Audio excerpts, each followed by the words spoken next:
Yo les BG, j'espère que vous allez bien. Aujourd'hui, on se retrouve pour parler de Black Clover Mobile. Les gars, oui, le jeu est enfin disponible en version japonaise et également coréenne. Dans la nuit, aux alentours de 23 h, je crois, ou un petit peu avant, le jeu est sorti en version coréenne et de 4-5 h exactement, je crois, la version japonaise est sortie. Donc bref, dans cette vidéo, je vais vous montrer un petit peu les personnages qu'il faudrait aller chercher. Parce que je sais qu'il y a énormément de bannières. Donc pour ceux qui se posent la question, what, je sais pas qui focus, on a une bannière ici qui est saisonnière, on a Yami, on a Fulmigeon, et ici on a Mars, etc. Et bref, on a différents personnages, donc je vais vous montrer les meilleurs personnages, et surtout ensuite qui choisir parmi ces trois personnages, parce que oui, vous aurez la possibilité les gars, de choisir un personnage gratuitement saisonnier. Donc ça c'est insane, donc je vais vous donner en tout cas mon avis personnel bien sûr. Les gars, on est au début du jeu, voilà, prenez pas ça en compte, donc c'est pour ça, il n'y a pas de vidéo tier list, etc. Ce serait débile d'en faire une tout de suite. Clairement, il faut laisser au moins une, voire 2 semaines de jeu pour vraiment faire une tier list. Donc voilà, je vais vous donner un petit peu mes avis là-dessus, parce que j'ai fait quand même pas mal de traductions, les gars, toute la nuit quasiment, pour des personnages, et je vais vous dire un petit peu ce qu'ils font. Ok? Donc les gars, n'hésitez pas à mettre le petit pouce bleu, à vous abonner. Lien du Discord dans la description pour ceux qui veulent rejoindre. Vous êtes les bienvenus les gars. Et on part directement. D'ailleurs, oui, je ne l'ai pas dit, on va se faire une petite multi aussi, hein. On va se faire une petite multi. Ok? Donc, ah oui, je voulais aussi vous dire, pardon, j'ai oublié, pardon. Pour reroll. Alors, pour reroll, c'est très simple. Alors, vous allez sur le petit elf, en haut à droite. Vous allez tout en bas là. Vous appuyez sur le bouton de réglage là. Et en fait, vous allez tout en bas. Ok? Donc c'est le dernier onglet. Et comme vous le remarquez, alors, moi, alors, ça n'est pas affiché, mais en fait, vous voyez le tout en bas à droite, c'est marqué Lagout. En fait, je me suis déjà lié avec ce compte sur la version japonaise. Mais en gros, vous aurez deux boutons, vous aurez un bouton rouge. Et bien, en fait, à gauche de ce bouton, ou je sais plus s'il est à droite, mais bref, sur la première ligne, en tout cas, vous aurez un bouton rouge, vous appuyez sur ce bouton rouge, et en fait, et ensuite, vous appuyez sur le bouton de droite. Ce qui va vous dire, en gros, voilà, vous voulez supprimer les données, etc. et recommencer. Donc bien sûr, connectez-vous en guest. Ok? Et je sais qu'il y a pas mal de gens qui vont se poser aussi la question. Ça aussi, je vais le préciser. Alors, il faut un VPN uniquement pour se connecter au jeu. Là, actuellement, j'ai désactivé mon VPN. Alors, quel VPN j'utilise? C'est Kiwi VPN que j'utilise, les gars. Un VPN gratuit. Voilà, vous pouvez vous connecter sur le serveur Jap ou Corée. Donc là, en l'occurrence, je suis sur la version japonaise, bien sûr. Donc voilà, installez Kiwi VPN, c'est gratuit, vous inquiétez pas. Juste, vous activez le VPN, vous rentrez dans le jeu. Une fois que vous êtes dans le jeu, vous désactivez le VPN et comme ça, vous êtes tranquille. Voilà. Du coup, bref, c'était la petite aparté. Ok? Donc, qui aller chercher? Donc, bien sûr, on a une multi répétable 20 fois. Donc, moi, je l'ai faite. Donc, voilà, je ne peux pas vous montrer. Mais parmi cette sélection, on va partir ici, ce sera plus simple. Parmi cette sélection des multi 20 répétables, je vous conseille vivement d'aller chercher soit Vengeance, qui est un personnage exceptionnel, enfin exceptionnel, qui est très fort parce qu'il a été nerf, ok? Vous avez Vengeance, qui est très très bon. Vous avez également Reel, qui est un très très bon debuffer. Vous avez Mars aussi, qui est excellentissime. Donc là, parmi les personnages qui sortent du lot, et je vais vous dire un petit peu pourquoi ils sont forts, Vengeance, Léopold aussi. Léopold. Vengeance, Léopold, Mars et Ril. C'est vraiment les persos qui ressortent du lot, ok? Mais la priorité, je vous dirais peut-être d'aller chercher Vengeance. Pourquoi? On va partir ici, les gars. Parce que j'ai eu la chance d'avoir Yami et Vengeance. Alors, Vengeance, ce qu'il fait, en fait, c'est un personnage support, ok? Qui va permettre, en fait, si tu veux, à un personnage de jouer déjà directement et de le booster son attaque, sa speed, ok? Donc ça, c'est très, très intéressant. Je te la fais court, hein, c'est pour ça, sinon la vidéo va durer trop longtemps. Son ultimate va faire des dégâts AOE, et en fait, il va appliquer, si tu veux, un buff à toute ta team, ce qui fait qu'en fait, tous tes alliés auront une espèce de posture de contre-attaque. Alors, je ne sais pas si ça se... Alors, je crois qu'il y a une certaine probabilité pour que ça se déclenche, mais en gros, en faisant l'ultime, tu auras justement ce fameux buff là de contre-attaque, et en gros, si tu te fais attaquer, forcément, tu vas pouvoir bénéficier, bah en fait, tu vas contre-attaquer directement. Donc, le duo avec Yami, c'est très très fort, vous allez comprendre pourquoi. Donc, une unité excellentissime, vraiment, qui peut, vraiment, qui peut te booster, qui peut booster un allié, qui peut booster sa speed, qui booste toute ta team. Le fait du coup, ce qui fait que ta team va pouvoir contre-attaquer derrière, donc ça reste très très intéressant. Alors, bien sûr, je n'ai pas tout traduit exactement parce qu'en fait, les traductions sont très mauvaises de mon côté, les gars. Donc c'est assez compliqué. Donc parce que vous avez aussi des passifs supplémentaires quand vous mettez les personnages en LR. Parce que oui, vous avez la rate R, SR, SSR, UR et LR. Donc là, actuellement, je n'ai pas de passif débloqué. Ok, c'est pour ça. Donc ça, faut clairement prendre ça en compte. Ok, mais globalement, ce personnage est incroyable en termes de support. Malgré qu'il a été nerf, il reste toujours très bon. Ok. Maintenant, bien sûr, le Yami. Alors, bien sûr, je vais y revenir tout de suite parce que je sais qu'il y a pas mal de gens qui vont se poser la question. Le Yami, est-ce que c'est mieux d'aller chercher ce Yami-là ou bien la version de base, on va dire originale, parce que ça, c'est le Yami saisonnier. Alors, on va commencer par ce Yami-là. Le Yami, en fait, ce qu'il fait, donc du coup, je vais revenir. Non, c'est pas ça que je voulais faire, vous m'excuserez. C'est encore un petit peu compliqué, hein. C'est normal, on ne comprend pas grand-chose. Le Yami de base, c'est un gros DPS mono-cible et multi-cible.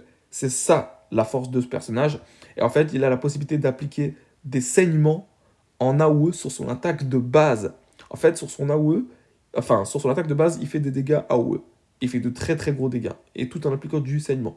Donc ça reste très très intéressant. Son S2, il a la possibilité d'infliger un stun à l'ennemi avec une certaine probabilité. Donc ça reste très intéressant. Donc c'est pour ça en fait je vous dis pas les pourcentages parce que comme je vous dis la traduction est très mauvaise donc j'ai pas envie de vous dire non plus des bêtises, vous comprenez. Et il applique ce fameux buff là, alors je ne sais plus ce que c'est. Je crois que ça lui booste ses dégâts, je sais plus exactement ce que c'est donc je vous dis pas de bêtises. Mais en gros, voilà, ça c'est un skill mono-cible qui fait de très gros dégâts et qui a une certaine probabilité d'infliger un stun à un ennemi. Donc ça reste très intéressant. Le S3 qui va faire des dégâts mono-cibles, qui va appliquer un saignement à l'ennemi, et bien sûr appliquer ce fameux buff là, donc je sais plus ce que c'est, je crois que c'est dommage accru, mais je sais plus exactement ce que ça fait, comme je vous l'ai dit encore une fois, parce que les traductions sont très mauvaises. Donc lui c'est vraiment un personnage qui peut... En fait, ça va vraiment être votre DPS principal en tant que personnage SSR, je trouve, en tout cas pour le début du jeu. Bon, bien sûr, vous avez une autre alternative, je vais vous montrer juste après. Mais Yami, voilà. En fait, il fait des dégâts mono-cibles, multi-cibles, pardon, sur son attaque de base. Pour moi, ça, c'est très très fort. Et mono-cible, et tout le reste, c'est multi-cible. Enfin, c'est mono-cible, pardon. Ouh là là, je vais y arriver.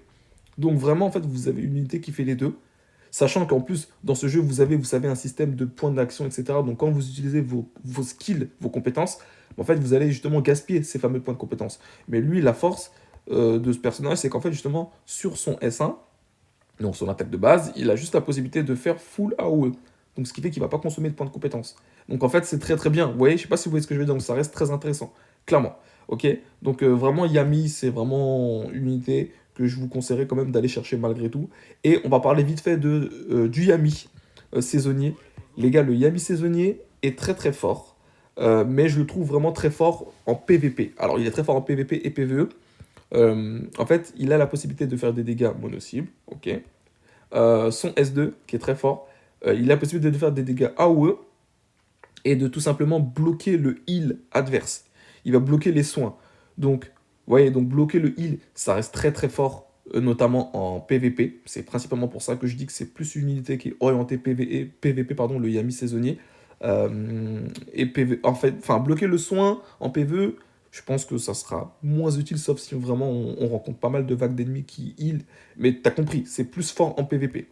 Et le S3, qui est par contre masterclass sur le personnage, il va faire des dégâts mono-cibles à un ennemi, il va lui voler les points d'action, en fait il va lui retirer les points d'action pour se les octroyer à lui, il va lui voler 3 points d'action, donc les points d'action c'est ce qui va te permettre de jouer justement tes compétences, hein, je le rappelle, donc c'est très très fort, et non seulement il va retirer les points d'action, et il aura aussi la possibilité d'appliquer un silence à l'ennemi. Donc, ce qui fait que du coup, l'ennemi ne pourra pas jouer. Donc, c'est comme un stun, si tu veux. Donc, très, très, très, très fort. Donc, ça, je crois que c'est avec son passif hein, complet. Donc, c'est très fort. Donc, vraiment, tu vois, c'est une unité vraiment plus orientée PVP, je trouve. Même si, bien sûr, en PVE, ça va être... C'est super fort, hein, bien sûr, vous en doutez. Hein. Donc, franchement, je pourrais pas vous dire qui choisir entre Yami saisonnier ou Yami de base, parce que voilà, je ne les ai pas encore testés à 100% les deux, j'ai même pas le Yami saisonnier, alors je pourrais le choisir gratuitement, je vais vous montrer après, mais voilà, voilà. Vous avez le Asta aussi, le Asta qui est très très bon, lui c'est vraiment full dégâts mono-cible, c'est un nuker, clairement. Je sais plus exactement ce qu'il fait en termes de traduction, mais lui, c'est vraiment un nuker. Voilà. Mais je dirais pas que c'est la priorité, honnêtement.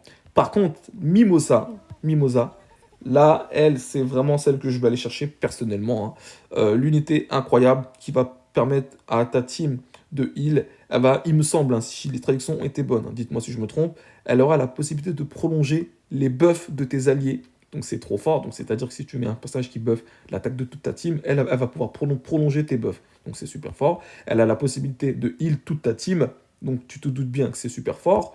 Et son S3, je sais plus si c'est sur son passif que ça fonctionne, mais sur son S3, elle a la possibilité toujours de heal et surtout de ressusciter les alliés à la hauteur de 50% de leur HP. Eh oui, elle ressuscite pas un allié, hein, les alliés. Je sais pas si vous vous rendez compte. Donc ça, en fait, concrètement, que ça soit en PvP ou en PvE, tu sais que le personnage va être titulaire. Peu importe, en fait, le contenu du jeu, peu importe ce que tu vas faire, le fait juste de pouvoir ressusciter les alliés à la hauteur de 50% de leur HP, mais les gars, enfin, à un moment donné, je sais pas si vous vous rendez compte, c'est trop fort. Donc, clairement, parmi les trois personnages, ce que je vous conseille tout de suite là maintenant, c'est d'aller prendre gratuitement. Je rappelle que vous pouvez choisir gratuitement, hein. En fait, il y aura, enfin, je vais vous montrer directement au pire comme ça c'est fait. En fait, ici, il faut que vous avancez dans la story, hein, pour que vous puissiez débloquer ce fameux onglet. Et en fait, vous pouvez choisir parmi ces trois personnages. Donc moi j'ai choisi Mimosa. Et en fait, voilà, vous allez faire des missions au fur et à mesure, hein, voilà. Et en gros, vous aurez la possibilité de l'avoir gratuitement. Donc moi, c'est celle que j'ai choisie. Et c'est celle que je vous recommande. Parce que c'est vraiment une unité incroyable. Le Yami saisonnier est très bon, mais vraiment, vous avez le Yami de base qui est très très bon également. Après, voilà, ça c'est un choix, vous faites ce que vous voulez. Voilà. Après, parmi toute cette sélection d'autres, il y a quoi d'autre qui est intéressant? Il y en a d'autres qui sont intéressantes, mais voilà, si vous, sinon vous en doutez, les unités enfin, la vidéo va être trop longue. Léopold aussi qui est très très bon, j'ai fait des traductions, qui est très très très fort. Il peut poser des brûlures, etc., faire des dégâts AOE, et il a du vampirisme aussi. Donc il peut voler des vies, enfin vous voler des points de vie et se les octroyer. Donc il peut se soigner. Donc c'est très intéressant en vrai. Il fait aussi des dégâts AOE. Donc ça reste un très bon personnage, parce que lui il était en version SR de base, donc il est passé SSR. Donc ça reste un très bon personnage. Lui il est très très intéressant, il peut stun, et je sais plus ce qu'il fait. Donc, je vous dis pas de bêtises. Mais je sais qu'il a un skill où est-ce qu'il peut stun. Donc c'est un très bon debuffer, hein. Je l'avais traduit, hein. Mars qui est très très intéressant. Sur la plupart de tous ses skills, il peut stun. Donc c'est très fort. En PvP notamment. C'est pour ça que je te le dis. Et il peut booster la défense, etc. Je crois de un ou deux alliés. De mémoire, je sais plus. Donc ça reste très très intéressant. Le reste, je les ai pas tous traduits parce que sinon c'est beaucoup trop long. Mais je vous dirais Vengeance en priorité, honnêtement. Léopold, pourquoi pas pour le DPS. Mais bon, si vous invoquez Soroyami, enfin, vous vous en foutez de Léopold. Et sinon Mars, vraiment. C'est vraiment. Et Ril aussi. Voilà. Donc voilà les gars, on va partir invoquer. Du coup, je voulais vous dire aussi les gars, n'hésitez pas à monter. Alors, c'est pour ça que je pense qu'il y a pas mal de gens qui vont peut-être choisir le Yami saisonnier ou le Asta saisonnier, parce que le jeu vous offre Mimosa qui SR gratuitement. Donc moi, clairement, je vous conseille de la monter. Ça va être votre heal de votre équipe. Et vous allez voir que le heal, on en aura vraiment besoin. Donc n'hésitez vraiment pas. Ce Yuno là, les gars, montez-le absolument. Il est incroyable. C'est même peut-être même le meilleur SR DPS du jeu. Je ne rigole pas. En termes de dégâts multi-cibles, c'est absurde. Le personnage, en fait, il a la possibilité, quand tu fais un kill, en fait, avec ta compétence de base, il va faire une attaque supplémentaire, en fait. Donc c'est très très fort. Sur son S2, il va faire des dégâts AOE. Il va appliquer une réduction de défense à toute la team de 50%. Donc un break def AOE, les gars, c'est monstrueux. Et sur son S3, il va encore faire de l'AOE, et je sais plus du tout ce que c'est ce debuff, donc je vais pas dire de bêtises. Mais je crois qu'il va prendre plus de dégâts. Ouais, c'est pas un break def, mais c'est un malus qui fait qu'en gros, il va prendre plus de dégâts, je crois. Uniquement je crois. De ce que j'ai pu voir sur les traductions. En tout cas, comme je vous dis, les traductions sont plutôt mauvaises. En tout cas, c'est pas forcément clair à 100%. Voilà. Donc, ce personnage-là est vraiment incroyable. Donc, moi, ma team, elle se compose de Yami, Vengeance, Yuno et Mimosa. C'est vraiment les quatre personnages que je joue principalement. Et je vous assure que que j'avance très bien.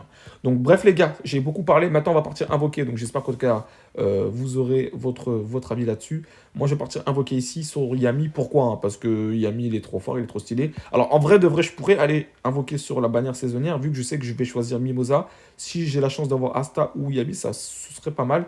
Mais je me dis, tu sais quoi, allez, pourquoi pas peut-être aller tenter d'aller chercher son arme. Et oui, ça peut être intéressant aussi d'avoir son arme. Donc let's go, on va la tenter. Je suis un bonhomme. Donc j'ai de quoi faire de multi, hein. Donc let's go. Allez, sautez-moi bonne chance les gars, on est parti. Alors, ok, on a déjà la porte qui est goldée, ça sent bon. S'il ouvre son œil droit, ça le garantit. Ah, dommage. S'il avait ouvert son œil droit, ça nous aurait garanti un SSR. Alors ça peut toujours péter. Malheureusement, ça ne pète pas. Ok. Donne-moi des bons doublons s'il te plaît. Ok, ok. Ok, dernière multi de cette vidéo les gars. De toute façon, on est sur la JP, donc on s'en fout, hein, clairement. Allez, s'il te plaît. Ok, toujours goldé, ça sent bon. Allez, s'il te plaît, s'il te plaît. Allez. Oh, nice. Du SSR qui tombe. Oh, ça fait trop plaisir. Let's go. Oh, franchement, bah, franchement, dans tous les cas, je repars pas bredouille. Allez, franchement, tu me donnes un perso, je prends. Mais franchement, là, tu me donnes son arme. Je suis trop châteux, je suis trop chanceux, hein, et je serais vraiment content. Dans tous les cas, je prends. Même si c'est une autre arme, bon, j'aimerais que ça soit l'arme de Yami. Ce serait vraiment insane, là. Ou si c'est un personnage, honnêtement, pourquoi pas Léopold, il m'intrigue. Sinon, Ril, en fait, je prends tout, clairement, honnêtement. Mais là, je dirais peut-être son arme en priorité. Ok, c'est un personnage. Ça va être Yami. Oh, ok, le doublon de Yami. Ok. Bon, bah, je prends. Alors, du coup, les doublons, je sais pas si ça sert réellement à quelque chose, finalement, parce que, en fait, alors, dites-moi si je me trompe, hein, parce que j'ai pas joué à la version, à la bêta. Mais en fait, on a la possibilité ici, en fait, c'est ici. On a la possibilité, en fait, donc quand tu montes ton personnage, etc. D'ailleurs, je vais le faire là. Hop, voilà. Quand tu montes ton personnage jusqu'au niveau 60, tu auras la possibilité de le passer de SSR en UR. Et de SSR en UR, alors ça c'est une bonne question. Je crois que c'est ici qu'il faut appuyer. Voilà. Voilà, donc en fait, il te faut ces fameux fragments. Et en fait, il faut que tu mettes justement ces fragments-là. Donc ça, tu pourras les avoir, je crois, en farmant la story, etc. Donc ça sera un tout petit peu plus long. Et ces fameux fragments-là de personnages, donc ça, il faut les utiliser uniquement, bah, par exemple, pour limit break tes personnages de UR en LR. Ou alors c'est de SSR en UR, je ne sais plus. Mais en tout cas, il ne faut pas les utiliser, par exemple, pour monter les trelfs. Il faut vraiment utiliser ces fameux trelfs free-to-play, quoi. Donc voilà. Donc c'est pour ça, son doublon, je ne sais pas si là, il a vraiment une utilité. Bref, je le saurai qu'en jouant de toute façon. Donc bref les gars, c'était tout pour cette vidéo, en espérant que celle-ci vous a plu malgré tout. Et puis nous on se dit à très très vite pour de prochaines vidéos de beaux gosses. Ciao ciao.